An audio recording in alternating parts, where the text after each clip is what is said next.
Coronavirus kɛlɛli hukumu kɔnɔna la, bana in bɛ an fɛ yan Mali kɔnɔ yan. Wa tiɲɛ no, wa an bɛɛ bɛ se k'an yɛrɛ kisi ka bɔ bana in ma.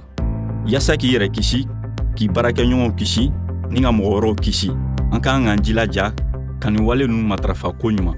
An k'an tɛgɛ ko ji ni safinɛ la walima gel hydroalcoolique la sanga ni wagati bɛɛ n'aw donna walima n'aw bɔra an ka bureau kɔnɔ. An k'an ka masques don n'an ni an baarakɛɲɔgɔnw don walima mɔgɔ wɛrɛw.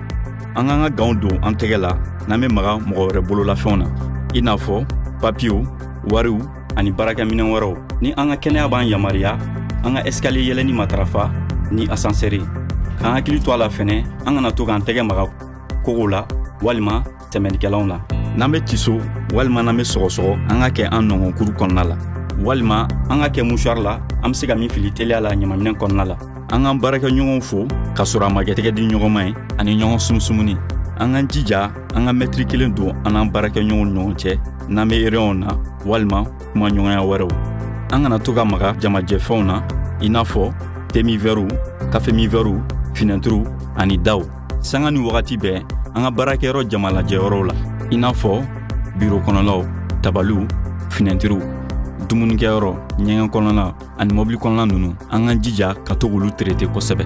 An k'an ka bureau kɔnɔna finɛtiri dayɛlɛ sanga ni wagati bɛɛ yasa fiɲɛ bɛ se ka don ka bɔ kɛ cogo min na. An k'an sisi sokɔnɔ baaraw kan n'a bɛ f'o ma ko télétravail yasa ka dɔ bɔ gɛrɛɲɔgɔnya la. Min yɛrɛ ɲininen b'an fɛ o ye ka to so yasa ka bana in yɛlɛmali dɔgɔya. Ni aw mago bɛ kunnafoni fɛn fɛn la, a bɛ weleli kɛ fu ni nɛgɛjuru sira in kan 36 fu 61. Ni aw mago bɛ coronavirus kunnafoni na wagati o wagati Mali kɔnɔ, a bɛ se k'aw tɔgɔ sɛbɛn WhatsApp kan walima message sira kan 70 63 82 ani 80.